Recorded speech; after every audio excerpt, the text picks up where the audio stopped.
India's democratic dividend, democracy, जिसके फायदे हम जानते हैं, इसीलिए हम इस डेमोक्रेसी में भरोसा करते हैं और इसको जिंदाबाद करते हैं। लेकिन क्या इसी डेमोक्रेसी में कई बार हम देखते हैं कि डिबेट, डिले उन चीजों को खास तौर से विलंबित ताल में ले जाता है जिसमें हमको द्रुत गति में आगे बढ़ना चाहिए। खास तौर से आज का जो माहौल है, सांप्रदायिक आधार पर जो हम देख रहे हैं, समाज में कहीं बटाव दिखाई देता है। असद भाई उस बारे में क्या सोच रखते हैं, हम सब के लिए जानना बहुत जरूरी है। तो बहुत अच्छी तालियों की गड़गड़ाहट के साथ इस सेशन की शुरुआत होनी चाहिए और आपकी तालियां ये बताएंगी कि आप कितना लुक फॉरवर्ड कर रहे हैं इस सेशन के लिए। खाने के बाद लगता है आप सबको नींद आ रही है क्या? अगर ऐसा नहीं है तो फिर तालियां जोरदार होनी चाहिए प्लीज, एक बार मेरे लिए और असद भाई के लिए। असद भाई देखिए, ये जोशो खरोश आपके लिए, और बहुत देर से मुझसे लोग ये पूछ रहे हैं कि असद भाई कब आने वाले हैं। बहुत खैर मकदम है आपका हमारे इस कॉन्क्लेव में। बहुत शुक्रिया। और व्हाट इंडिया थिंक्स टुडे, ये ग्लोबल समिट है हमारी। भारत आज क्या सोच रहा है ताकि भारत विश्व गुरु बने, आपको क्या लगता है? मेरा मानना यह है कि हमारे देश में, वतन अजीज़ में जो सोच है, हमारे देश की आबादी 50% जो है वो 25 साल से कम उम्र की है। तो एक बेरोज़गारी एक बहुत बड़ा बर्निंग मुद्दा है हमारे देश के लिए। भारत क्या सोचता है वो ये है कि जो एक फीलिंग ऑफ इनसिक्योरिटी इस देश के माइनॉरिटीज़ में, बिगेस्ट माइनॉरिटी में पैदा है, उसके बारे में लोग फ़िक्रमंद हैं। देश क्या सोचता है, ये इसमें ये भी शामिल करना पड़ेगा कि पिछले 1.5 साल से चीन हमारी सरजमीन पर बैठा है और हमारी फ़ौज वहाँ पर बैठी हुई है। चौथा ये भी है कि पाकिस्तान से बराबर टेररिस्ट कश्मीर में आते हैं, वैली में आते हैं और लोगों की हत्या करते हैं, जिसमें आज हद ये हो गई कि कश्मीर के पंडित जिनको हम वापस लेकर गए थे 2008-9 में, आज वो ये सोच रहे हैं कि हम वैली को छोड़कर चले जाएंगे। फिर फिस्कल प्रूडेंस है, फेडरलिज्म के ऊपर कई स्टेट्स हैं जो ये चाहते हैं कि फेडरलिज्म एक्चुअल तरीक़े से इम्प्लीमेंट हो। तो ऐसे बहुत से 5-6 चीज़ें हैं। फिर हमारी आर्म फोर्सेस का मसला है। आज आप देख रहे हैं कि ये अग्निपथ है, अग्निवीर है, क्या है, जो भी है, उसकी वजह से नौजवानों में, आर्मी में ख़ास तौर से बहुत तकलीफ़ है। आर्मी का मॉडर्नाइजेशन का मसला है। हमको 42 स्क्वाड्रन की ज़रूरत है, सिर्फ 30 हमारे पास है। 6 महीने से CDS नहीं है और एयरक्राफ्ट कैरियर चीन के पास 3 है, हमारे पास सिर्फ कितने, 1 है। तो ये बहुत सी चीज़ें, चैलेंजेस हैं और इस पर मैं समझता हूँ कि ये इन चीज़ों पर what India thinks today, India thinks on these lines, मेरे ख्याल से। तो वो गुंजाइशें असद गिना रहे हैं जो अभी दिखाई देती हैं, जिनको बहुत जल्दी पूरा किया जाना चाहिए। लेकिन असद, इसी हिंदुस्तान के बारे में तो अल्लामा इकबाल कह गए थे, सारे जहां से अच्छा हिंदुस्तान हमारा। तो यहाँ फिर ये ख़ास तौर से हम ये जो डिवीज़न देख रहे हैं कम्युनल लाइंस पर, ये क्यों है? ये इसलिए है कि सरकार में जो BJP बैठी है, उन्होंने भारत के सबसे बड़ी अक़लियत के ख़िलाफ़ एक ऐलान जंग कर दिया है और इसीलिए हम देखते हैं कि सेलेक्टिव मिशनरी का इस्तेमाल होता है। अब लंबी बहस में जाने के बजाय मैं सिर्फ मिसाल के तौर पर यह कह सकता हूँ कि उत्तर प्रदेश में जो प्रयागराज में जुमे के बाद गड़बड़ हुई, हम वायलेंस को नहीं मानते, ना होना चाहिए, मगर आपने सेलेक्टिव एक घर को डिमोलिश कर दिया। उसके लाइन में 9 घर हैं, 9 आप एक को डिमोलिश कर दिए। और वहीं पर जब भाजपा के एक केंद्र के मंत्री हैं, उनके बेटे ने अपने पिताजी की गाड़ी से 6 लोगों की हत्या की, तो उनका घर आज भी सलामत है। तो इसको आप क्या बोलेंगे? इसको आप हेट पॉलिटिक्स नहीं बोले तो क्या बोलेंगे, आप बताइए। तो ये चीज़ें हैं। CAA का क़ानून आपने बनाया, किस लिए बनाया आपने? आप तो भारत के मुसलमानों को और बल्कि गरीबों को, जिनके पास कागज़ नहीं, उनको स्टेटलेस बनाना चाहते थे। डिमोनेटाइजेशन हुआ, किसका नुकसान हुआ उसमें? बल्कि अजीम प्रेमजी यूनिवर्सिटी ने एक स्टडी की जिसमें कहा कि 50 लाख लोग उसमें बेरोज़गार हो गए। तो ये चीजें हैं, तो ये तो सरकार की तरफ से हो रहा है, खुलम खुला तरफदारी हो रही है, इसमें कोई डिनाई नहीं कर सकता। नहीं, लेकिन अगर दंगाइयों का घर तोड़ा जाता है या उनके ऊपर एक्शन लिया जाता है तो इसमें असदुद्दीन ओवैसी को तकलीफ क्यों होनी चाहिए? तकलीफ इसलिए होती है क्योंकि आप रूल ऑफ लॉ को बुलडोजर से धज्जियां नहीं उड़ा सकते। तकलीफ इसलिए होती है कि अगर दिनेश साहब पर केस बुक होता है, आपके ऊपर खुदा ना खास्ता कभी ना हो, अगर आप पे केस बुक हो गया तो आपको सजा देगा कोर्ट, आपकी बीवी बच्चों को और आपके घर को तोड़ने की सजा कोर्ट नहीं देता है। तो ये हमारा संविधान है, ये हमारा कानून है, इसीलिए हमको तकलीफ होती है कि आप संविधान के धज्जियां उड़ा रहे हैं। तकलीफ उससे ज्यादा ये होती है कि कोई मुख्यमंत्री किसी कोर्ट का सुपर चीफ जस्टिस नहीं बन सकता, तो कोर्ट तय करेगा ना। ये जो अब दंगाई अगर दंगाई है और कोर्ट उसको आर्सन में जो भी हो सजा देता है, कोर्ट उसको सजा देगा, उसके घर को तोड़ने की सजा तो कोर्ट नहीं देगा ना, और वो कोर्ट करेगा, कोई मुख्यमंत्री या पुलिस का औहदेदार तो नहीं कर सकेगा।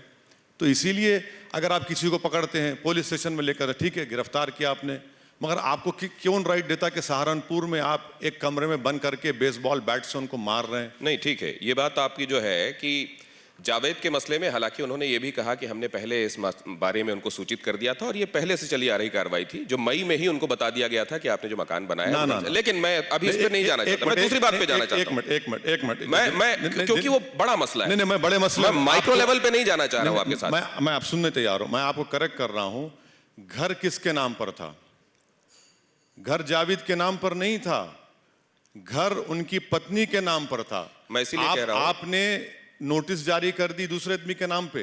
जिस मुखरता के साथ असदुद्दीन ओवैसी इस बात को सामने रखते हैं कि किसके नाम पर घर था, और ये देखा जाना चाहिए कि कानून में सजा उसको मिले जिसने खता की है, उसको नहीं। घर तोड़ने की सजा कोर्ट भी नहीं देगा। अगर मैं आपसे ये जानना चाहता हूं, ठीक है सर, वो दूसरा विषयांतर हो जाएगा। मैं आपसे ये जानना चाहता हूं कि असदुद्दीन ओवैसी तब सामने आकर उन लोगों की मजम्मत क्यों नहीं करते, उन लोगों का विरोध क्यों नहीं करते जो आकर हाथों में पत्थर लेकर ये आगजनी और हिंसा करते हैं, दंगा करते हैं? वो तब क्यों खामोश रहते हैं? और बाद में इस एक मुद्दे पर किसी के साथ नाइंसाफी की आवाज जब वो उठाते हैं तो ये सेलेक्टिव साइलेंस क्यों होता है असदुद्दीन ओवैसी? देखिए, सबसे ज्यादा बोलने वाला पॉलिटिशियन अगर कोई भारत में तो मैं होना, और सबसे कम बोलने वाला है तो प्रधानमंत्री है। ये बात को तो मानेंगे ना आप? इसीलिए तो हमको यहाँ बुलाए हैं, माशाल्लाह से इतना बड़ा इंटरनेशनल कॉन्क्लेव आप कर रहे हैं। आप लोग छोड़ते हमको हैं, आप तो हर जगह पर हमको पकड़ लेते हैं, माने आपकी बिरादरी। हमने तो वायलेंस को कंडेम किया है। कब वायलेंस की हम तायद कर रहे हैं? कॉज क्या है? आज वायलेंस हुआ, कॉज क्या है उसका कॉज ये है कि देश के प्रधानमंत्री ने गलत फैसला लिया। आप एक कॉज पैदा करते हैं और उन नौजवानों में आप बेरोजगारी उनका मुकद्दर बनाना चाहते हैं जो 2-2 साल से इंतजार कर रहे थे कि फौज में, नेवी में, एयरफोर्स में उनको जगह मिलेगी। आपने वो कॉज किया, आपने वो गलत फैसला लिया, आज वो जमीन पर आ गए। अब आप बोलेंगे वो क्यों आए? इसका जिम्मेदार तो मेरा भड़काऊ भाषण नहीं है, इसका जिम्मेदार जो गड़बड़ हुई उसका प्रधानमंत्री जिम्मेदार है उसके। अब उस पर क्यों उन्होंने फैसला लिया? वो भाई 2 साल से आपने रिक्रूटमेंट नहीं किया, इलेक्शन हुए, सब हुए, मगर रिक्रूटमेंट आपने नहीं किया। आज आप रिक्रूटमेंट करते हैं 4 साल का, कैसे होगा बताइए आप? 4 साल में उसको ना 1 रैंक 1 पेंशन बोलते हैं प्रधानमंत्री, मगर आज ना रैंक है ना पेंशन है। 4 साल के बाद क्या करेगा बताइए वो? तो ये चीजें हैं जिस पर कॉज क्या है, उसका क्यों हो रहा है ये, तो उस पर गौर करने की जरूरत है। Let's not talk Apple and oranges both together. इसलिए मैं कह रहा हूं, देखिए अभी जो हो रहा है ना सर, अभी जो हो रहा है, मैं इस पे या किसान मुद्दे पर आपसे बात अभी इसीलिए नहीं कर रहा हूं। मैं आपसे ये जानना चाहता हूं कि जब विश्व गुरु के तौर पर भारत को ले जाना है और एकता होनी चाहिए हम सब में, तब ये जो डिवीजन दिखाई देते हैं, सर आपकी आवाज बहुत महत्वपूर्ण है असद भाई, और आपके इतने सारे फॉलोअर्स हैं कि अगर आप एक बार सामने आकर कहते कि जुमे के दिन नमाज के बाद लोग शांति से घर जाएं, हाथों में पत्थर नहीं दिखाई देना चाहिए, मैं दावे से कहता हूं कि लोगों के ऊपर असर होता। आप ये कहना चाह रहे हैं कि देश का प्रधानमंत्री मैं हूं। जब देश के प्रधानमंत्री ने कहा कि मॉब लिंचिंग मत करो, मुझे मारो, उसके बावजूद भी लोग जाकर मारने वाले कौन थे? आप एक बात, प्रधानमंत्री अपना काम कर रहे हैं, उसके बावजूद आप अपना काम कर रहे हैं ना समांतर रूप से। मैं आपको बता, और आपकी फॉलोइंग है, इसको आप मानेंगे ना? तो आपको ये अपील करने में क्या जाता था लोगों से? मुझे अपनी फॉलोइंग से है नहीं है, वो जनता की मोहब्बत है। मेरी बात समझिए आप। मेरी गाड़ी पर मेरी हत्या करने की कोशिश की गई, 6 गोलियां मारी गई। क्या मैंने कहा कि समुदाय के लोगों ने किया? मैंने पार्लियामेंट में खड़े होकर के कहा कि जिसने किया वो हेट की आइडियोलॉजी मानने वाले हैं। हम भी कह रहे हैं भाई वायलेंस नहीं होना चाहिए, मगर आज जो बिहार में, यूपी में, मेरे शहर सिकंदराबाद में मुख्तलिफ मुकामात पर अलीगढ़ का पुलिस स्टेशन जला दिया गया, कौन जिम्मेदार है उसका बताइए? उसकी जिम्मेदारी मेरे खाते में डालेंगे आप? क्या आप बोलेंगे अरे आपको बोलना चाहिए मैं था? आपको ये भी नहीं कह रहा हूं कि आप जिम्मेदार, मैं ये कह रहा हूं कि एक के बाद आपके दूसरे बयान और उसके बाद आता हुआ जुमा, फिर आपके कुछ बयान और उसके बाद आता हुआ जुमा, क्या अगर उन बयानों में आपकी तरफ से शांति की अपील होती तो क्या स्थितियां बदली हुई नहीं होती? बिल्कुल है। आपके टीवी 9 गुजरात में मेरा बयान कैरी किया गया था। मैंने कहा कि हिंसा के हम खिलाफ हैं। मैंने कहा था कि संविधान के दायरे में रहकर प्रोटेस्ट होना चाहिए। अब टीवी 9 भारत में आप चलाते हैं, यहां बैठकर आप मुझसे सवाल कर रहे हैं। टीवी 9 भारतवर्ष में गुजराती में आपने एक जगह कोई बात आपको बताना पड़ रहा है, देखिए कि मैंने अमुक जगह पर कहा। नहीं, मैं ये बता रहा हूं कि आपको किस बात को किस लेवल पर कैसे उठाना है आप मुझसे बेहतर जानते हैं, तो मैं ये नहीं कहूंगा कि आपको, लेकिन आप कितनी प्रमुखता देते हैं उससे, आपकी प्रायोरिटी, उसका क्वांटम कितना ऊपर ले जाते हैं, ये आप तय करना है आपको। मैं आपको ये बता रहा हूं कि आपने इंट्रोडक्शन में कहा कि मैं 27 साल से पॉलिटिक्स में हूं, चौथी मर्तबा के एमपी हूं।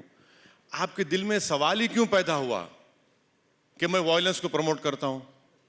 ये तो सवाल पैदा ही नहीं होना चाहिए ना, इट शुड बी टेकन कि मैं सवाल ही पैदा नहीं होता।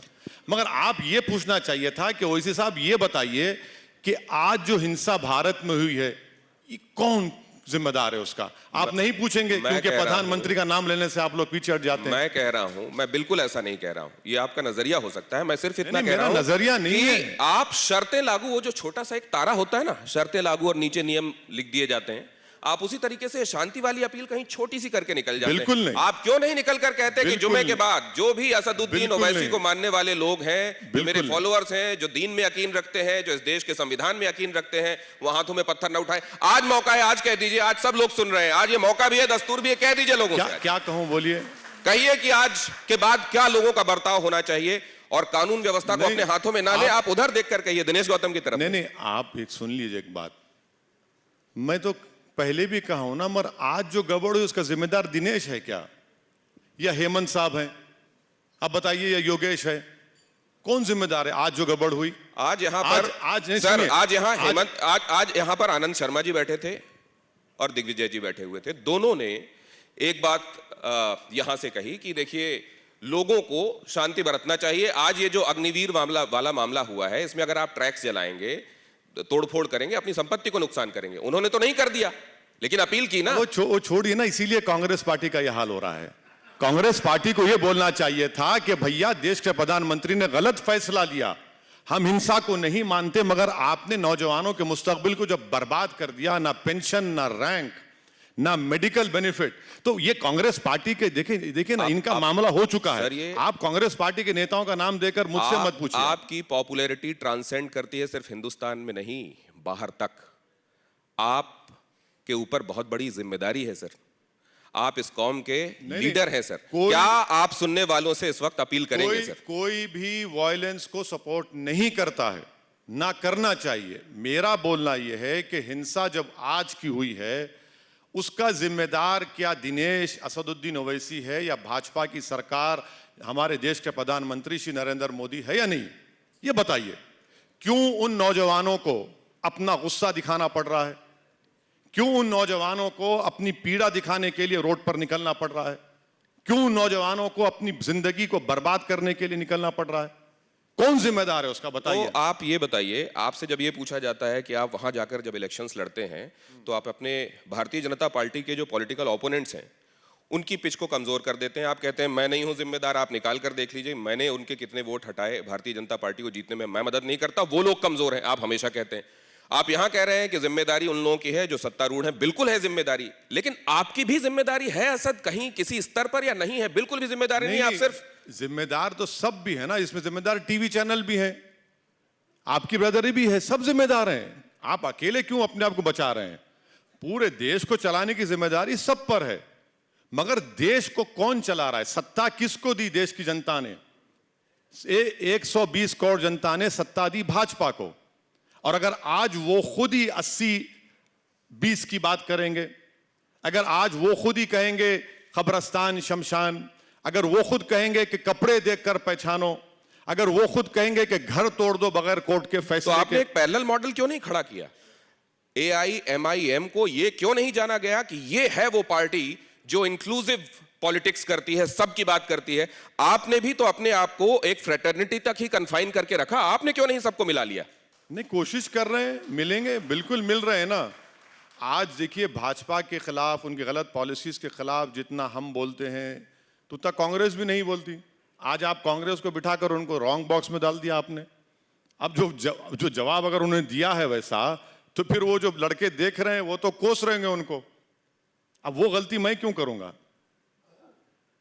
नहीं, मेरा तो सवाल सीधा सा ये है कि इंक्लूसिविटी की जब आप बात कर रहे हैं तो आपने भी अपने आप को एक फ्रेटर्निटी तक कन्फाइन क्यों किया हुआ है? मेरी एक बात सुनिए सर, मेरी एक बात सुनिए। क्या लोकसभा राज्यसभा में भाजपा के पास कोई मुस्लिम सांसद है? नहीं है। क्या 11 प्रदेशों में भाजपा की सरकार है? कितने मुस्लिम मिनिस्टर हैं? एक। सत्ता में रहकर आप नहीं कर रहे हैं और आप मुझसे पूछ रहे हैं। मैं तो अच्छा, तो आपके आपके जो MLAs हैं सर और आपके MPs, आप नाम गिनाइए हिंदुओं का जरा, तो ताकि लोगों को पता चल सके कि देखिए उस तरीके से नहीं तो इस तरीके से हमारे पास मैं आपको बता रहा हूं कि औरंगाबाद में जब हमारे कॉर्पोरेटर्स थे, हम सेकंड अपोजिशन पार्टी थे औरंगाबाद में, हमारे पास 5 नॉन मुस्लिम हमारे हिंदू भाई कॉर्पोरेटर थे। हैदराबाद में आपको इस मिसाल दे रहा हूं, अमित शाह और योगी आदित्यनाथ आकर उन म्युनिसिपल वार्ड्स में कैंपेन करे, तब भी राजमोहन और हमारे स्वामी यादव जीत गए। ये MIM के हैं। अब इसको नहीं दिखाया जाता तो अब इसका क्या करेंगे? अमित शाह आकर 2 घंटे बैठे वहां पर, तब भी राजमोहन जीत गया 10,000 वोट से। अब ये एक बात यहां ये समझाइए कि ये जो माइनॉरिटी और मेजॉरिटी वाला खेल इस देश में चल रहा है, क्या बहुत नहीं हो गया है असद भाई? अब इसको विराम नहीं लगना चाहिए? और ये माइनॉरिटी, एक्चुअल माइनॉरिटी समझ में आए कौन है? क्या इसके लिए जिलावार पहचान नहीं होना चाहिए कि इस जिले में किस तरीके के लोग माइनॉरिटी में हैं और उनको उस तरीके की मदद मिले? ये माइनॉरिटी, मेजॉरिटी, आपको नहीं लगता है डेफिनेशंस इनको परिभाषित करने का और जिलावार पहचान का वक्त आ गया है? नहीं, वो नहीं हो सकता ना। इसलिए कि भारत के संविधान में प्रेम्बल अगर आप पढ़ेंगे, लिबर्टी, इक्वालिटी, फ्रेटर्निटी, जस्टिस, वो कैसे हासिल होगा? ये देश में ये तमाम चीजें हैं। अब माइनॉरिटी का तो आर्टिकल 29 और 30 तो बेसिक स्ट्रक्चर का हिस्सा है। अगर कल 400 भी ला ले बीजेपी तो बेसिक स्ट्रक्चर को हाथ नहीं लगा पाएंगे। और आप पैरामीटर्स देख लीजिए, अगर मैं गलत कह रहा हूं तो कि Sachar committee, Mishra commission report, Kundu committee report, NSSO का डेटा क्या कहता है? Equality among unequals, equality among equals की हम बात करेंगे, वो सोचना पड़ेगा। माइनॉरिटी है, उसमें क्या बुरी बात है? अपीसमेंट ऑफ माइनॉरिटी नहीं हुआ, मैं कह रहा हूं। अपीसमेंट कभी नहीं हुआ माइनॉरिटीज का। अगर होता तो फिर ये कमेटीज क्या कहती हैं वो? तो असदुद्दीन ओवैसी के बारे में जो लोग जानते हैं वो उनको कैसे जाने? वो मुसलमानों की माइनॉरिटी, मुसलमानों की आवाज है, वो हर एक माइनॉरिटी की आवाज है, वो इस देश के हर एक व्यक्ति की आवाज है, हर एक हिंदुस्तानी की आवाज है। क्या है असदुद्दीन ओवैसी? असदुद्दीन ओवैसी ना मुसलमानों का लीडर है, ना कभी बनेगा इंशाअल्लाह ताला। असदुद्दीन ओवैसी को हैदराबाद और देश की जनता ने सांसद बनाया है, तो मेरी ये जिम्मेदारी है कि मैं हर सरकार की गलत फैसले के खिलाफ आवाज उठाऊं, हर मजलूम और गरीब की इंसाफ के लिए लड़ूं। वो लड़ता आ रहा हूं मैं। अगर आप मुझे ब्रैकेट करना चाह रहे तो वो आपकी गलती है, वैसा नहीं है बिल्कुल। मेरा बिल्कुल आपको ब्रैकेट करने का इरादा नहीं है असद भाई। और दूसरे मैं ये जानना चाहता हूं, और ये तो मैंने खुद देखा है कि हैदराबाद में जब वहां चलते हुए लोगों से कभी बात होती है तो वो ये बोलते हैं कि असदुद्दीन ओवैसी और उनके घर परिवार के लोगों ने लोगों की, खास तौर से उन लोगों की जो मार्जिनलाइज्ड लोग हैं, उनकी बड़ी मदद की है, चिकित्सा से लेके पढ़ाई लिखाई तक। वो आपका एक पहलू है जिसको कोई नकार नहीं सकता। लेकिन दूसरी बात मैं आपसे ये जानना चाहता हूं, आपने अभी संविधान की बात की। असदुद्दीन ओवैसी जिनको हम जानते हैं और जो अक्सर संविधान की बात करते हैं, वो इस्लाम को ऊपर रखते हैं या संविधान को ऊपर रखते हैं? नहीं, ये सवाल नरेंद्र मोदी से पूछा जाए। ये सवाल अमित शाह से क्यों नहीं पूछा जाता?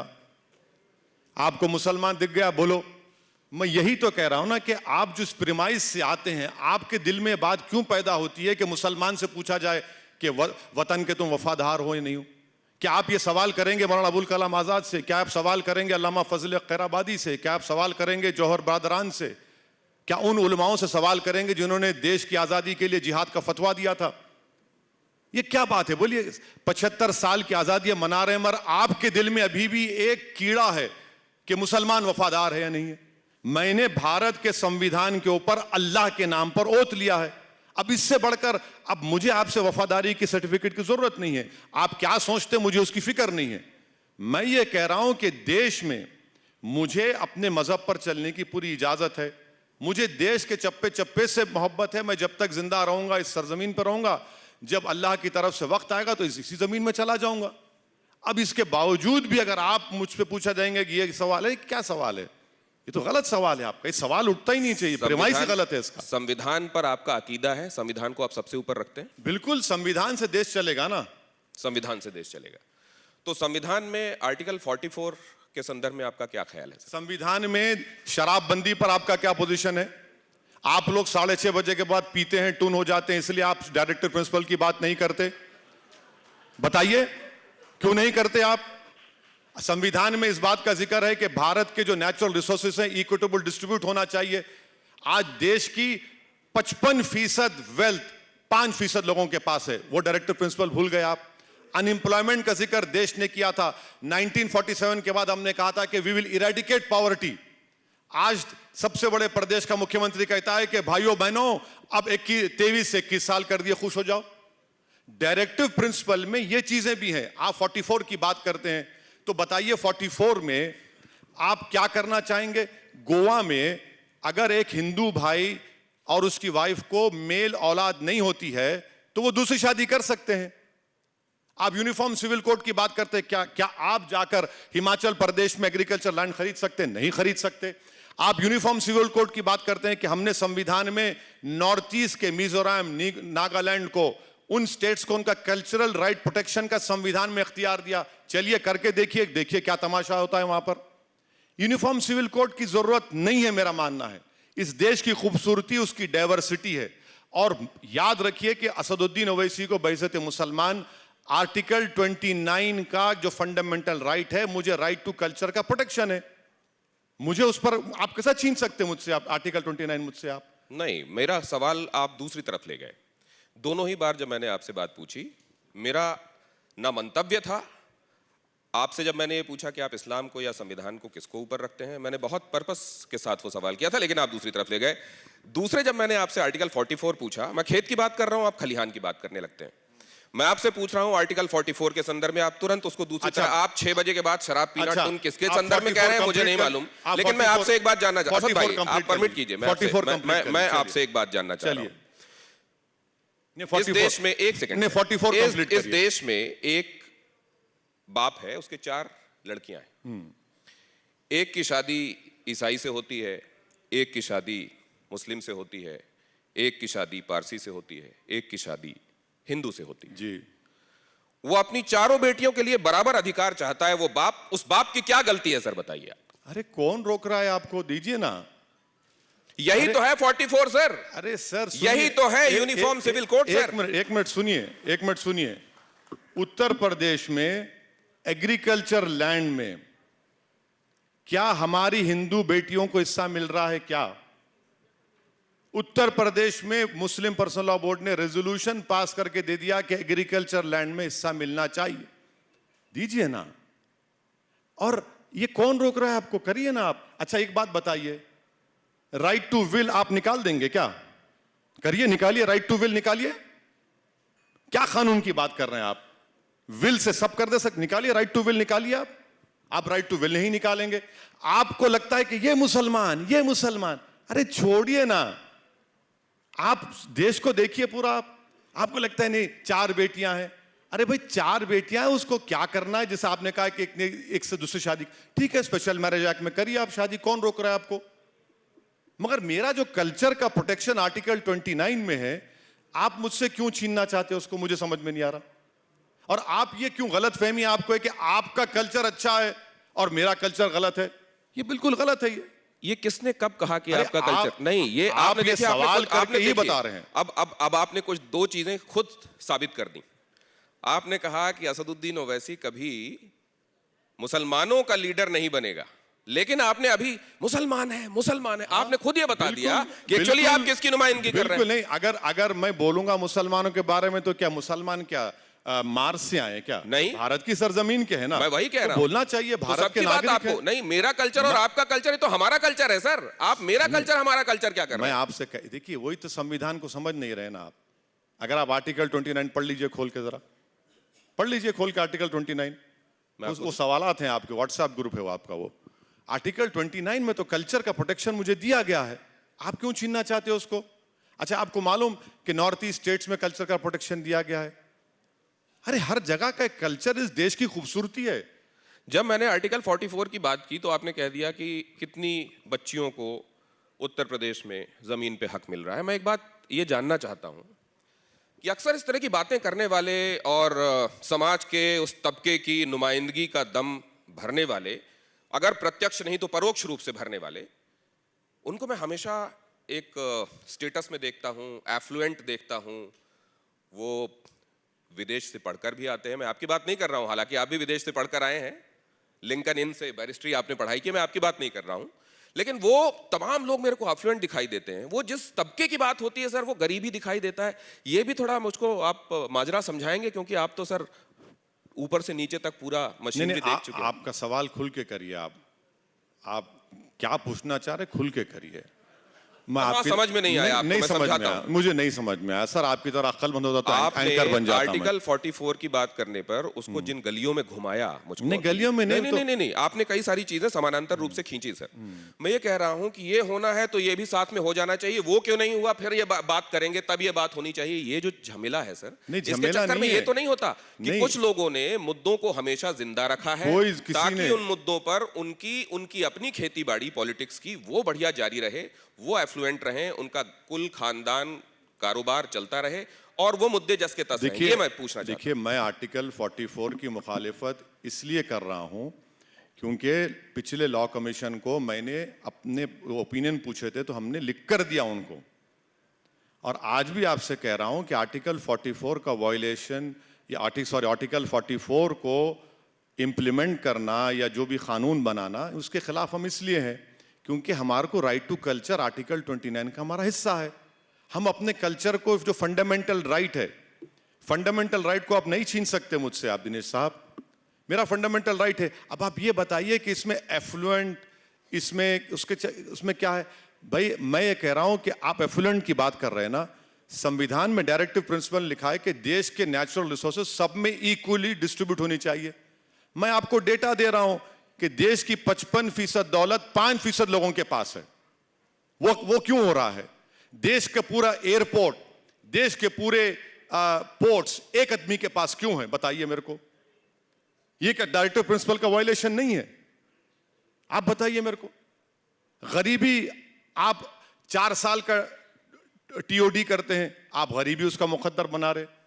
उस पर देखिए ना, अनएम्प्लॉयमेंट 8% है, आप उस पर नहीं बात करेंगे। किस पर बात करेंगे आप? आप सुनिए, इसी तरीके से जनसंख्या नियंत्रण पर भी बात नहीं होना चाहिए? करिए बात आप। हाँ, अच्छा बात किया आपने। 2020 दिसंबर में नरेंद्र मोदी की सरकार ने सुप्रीम कोर्ट को लिखकर एफिडेविट दिया कि 2 चाइल्ड नाम के हम खिलाफ हैं क्योंकि टीएफआर रेट गिर चुका है। अब आप मुझे बोलेंगे, अच्छा परसों जो नेशनल फैमिली हेल्थ सर्वे आया 1 महीना भर पहले, उसमें देख लीजिए टीएफआर रेट जो पहले मुसलमानों का था अब कितना है, आप देख लीजिए ना। तीसरी अहम बात यह है कि जो देश के प्रधानमंत्री और भाजपा वाले नहीं बताते हैं कि इस देश में जो डेमोग्राफी है वो किसी विश्व में किसी कंट्री के पास नहीं है। आप उस डेमोग्राफी के लिए क्या कर रहे हैं बताइए ना। छोड़िए ये सब आप जो बातें कर रहे हैं भाई। अगर 50% आबादी हमारी 25 साल से कम उम्र की है, 60% आबादी 45 साल की, तो आपने नौकरियां क्यों नहीं दी उनको? आपने नौकरियां नहीं दी। अब आप कहते हैं 15 लाख में नौकरियां दूंगा 2 साल में। मेक इन इंडिया जब हुआ था 2015 में, आपने कहा make in India, skill India, startup India. देश के प्रधानमंत्री ने कहा था कि मैं 10 करोड़ नौकरियां दूंगा 2022 तक। कहां गया डेटा? वो आप उस पर बात ही नहीं करते। तो फिर कानून से समस्या क्या है सर? मैं तो ये सब पूछना चाह रहा हूं कि ये भी तो आपके सामने, और अभी सियासत पर नहीं जाते असद भाई थोड़ी देर के लिए। मैं तो सिर्फ ये जानना चाहता हूं कि ये जब हमारे सामने एक हकीकत है कि 2% पूरी दुनिया की जमीन हमारे पास है, पीने लायक पानी के हिसाब से 4% हमारे पास है, और हमारे पास जनसंख्या जो है वो 20% है। रिसोर्सेस के मुकाबले जनसंख्या, इसको लेकर what does your good sense से? दिनेश साहब, देखिए, हमारी देश की आबादी 2030 में स्टेबलाइज हो जाएगी। मुसलमान, आप जो आरएसएस भाजपा के लोग बोलते कि मुसलमान इतने बच्चे पैदा कर रहा है, ओवरटेक कर लेगा। मेरे भाई साहब 400 साल लगेंगे और वो भी नहीं होगा, क्योंकि मुसलमानों का टीएफआर रेट गिर चुका है। ये तो मैंने कहा ही नहीं सर, ये तो मैंने कहा ही नहीं। आपको बोलने की जरूरत नहीं, अक्लमंद को इशारा ये तो तिनका वाली बात हो गई सर। आपको बोलने की जरूरत नहीं। नहीं, मैं तो हिंदू मुसलमान इस देश के नागरिक के संदर्भ में, आप हमेशा हिंदू मुसलमान पे ले आते हैं सर बात। अच्छा चलिए, मैं गलत हूं, आप सही है।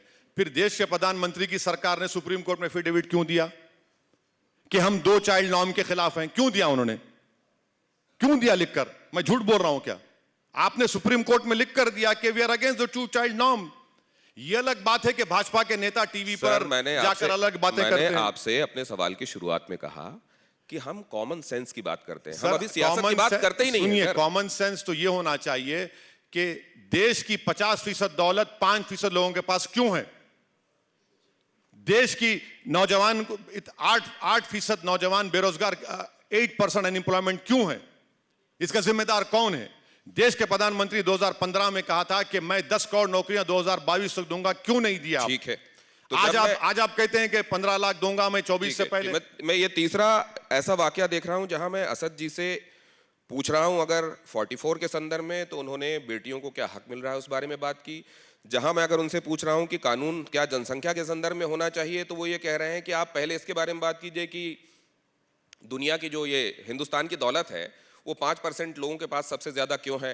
कुल मिलाकर जब मैं एक खास तबसरा उनसे कर रहा हूं तो वो दूसरे मुद्दे पर ले जा रहे हैं, शायद उनकी प्रायोरिटी पर वो चीजें कहीं आगे हैं। लेकिन अब उस मुद्दे पर आता हूं कि सर, जब बाहर के मुल्क हिंदुस्तान के मसले पर मजहबी लिंकेज अपने जोड़ कर हिंदुस्तान को नसीहत देने की, डेमोक्रेसी सिखाने की वो देश कोशिश करते हैं जिनका इस मामले में कोई स्टैंड नहीं बनता, तो फिर आपके जैसे व्यक्ति की एक सामने आकर आवाज तो आनी चाहिए ना। आप सवाल पूरा मुकम्मल कर लीजिए, वरना फिर आप बोलेंगे मैं उधर ले जा रहा हूं, उधर ले जा रहा हूं। सवाल मुकम्मल कर लीजिए। क्या आपको इसमें और तबसरे की जरूरत है सर? क्या इलैबोरेशन चाहिए आपको? सुनिए, अब आप 27 तारीख को बीजेपी के स्पोक्स पर्सन ने, मोहतरमा ने अनाप शनाप बक दिया प्रॉफिट मोहम्मद सल्लल्लाहु अलैहि वसल्लम के बारे में। 29 तारीख को मेरा भाषण हुआ, उसी दिन हमने हैदराबाद में एफआईआर दर्ज कराया भिवंडी में, जिसमें माशाल्लाह से आपने भी टीवी चैनल दिखाया।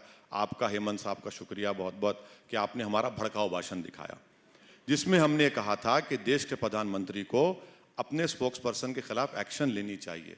वो मेरे भी प्रधानमंत्री हैं, मैं पॉलिटिकली उनके खिलाफ था और रहूंगा, मगर देश के प्रधानमंत्री कब हरकत में आते हैं जिससे देश की बेइज्जती जरूर हुई, मगर इसका जिम्मेदार मैं नहीं हूं, इसका जिम्मेदार देश के प्रधानमंत्री सरकार है। जब हमारे वाइस प्रेसिडेंट प्लेन में है, कतर में लैंड करने वाले हैं, कतर की सरकार कहती है कि हम बैंक्वेट कैंसिल कर रहे हैं। जब वो पहुंचते हैं वेंकैया नायडू जी, तो वहां का कतर की फॉरेन मिनिस्ट्री हमारे देश के एम्बेसडर को बुलाकर कहता है माफी चाहो। कौन जिम्मेदार है इसका? नहीं, मैं बहुत माफी के साथ, असद भाई बीच में रोक रहा हूं, माफ कीजिएगा, आपका एक रिदम है जिसको मैं तोड़ रहा हूं। बोलिए। मैंने आपसे सवाल कुछ और पूछा।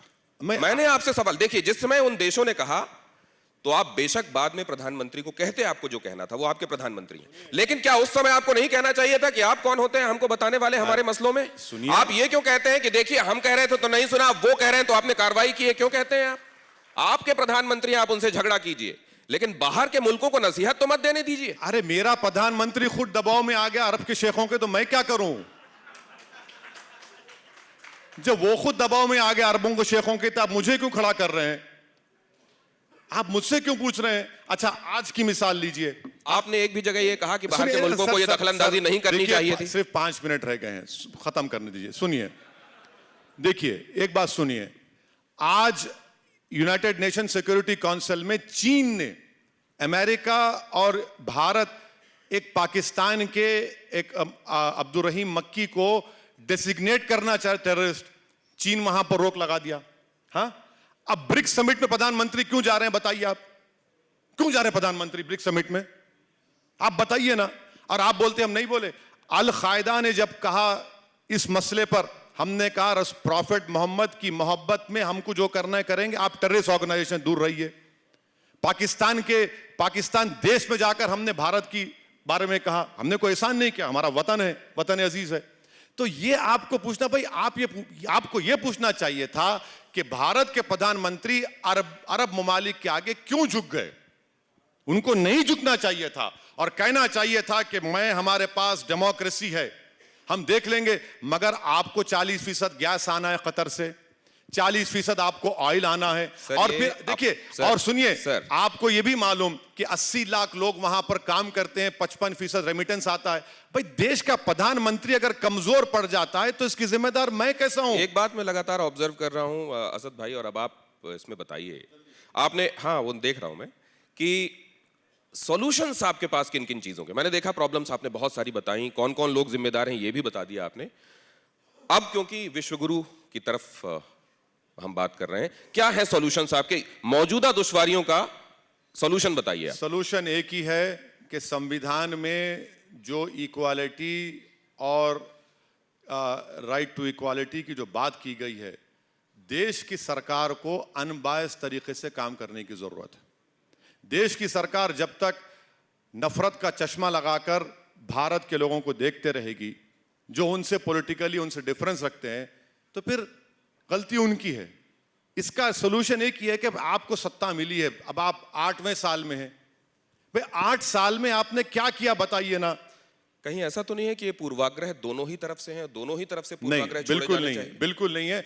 आप ये जरूर कह सकते हैं कि एक डिक्टेटोरियल गवर्नमेंट के आगे अपोजिशन को जिस तरह का अपना रोल निभाना था वो निभा नहीं पा रही है। तो मैं कहूंगा हाँ, इसमें सच्चाई 50% है, इसलिए कि सबसे बड़ा कमजोरी कांग्रेस पार्टी है। जिस दिन कांग्रेस पार्टी खत्म हो जाएगी, आप देखना बीजेपी सत्ता में से हट जाएगी। असदुद्दीन ओवैसी अपने बूते देश में भाईचारा बढ़ाने के लिए, हिंदुस्तान में हिंदू और मुसलमानों के बीच में और कौमी एकता मजबूत बने, इसके लिए आप क्या करने वाले हैं, आपका रोड मैप क्या है? नहीं, हम देखिए, हम सब पर जिम्मेदारी है कि हम नफरत की राजनीति ना करें।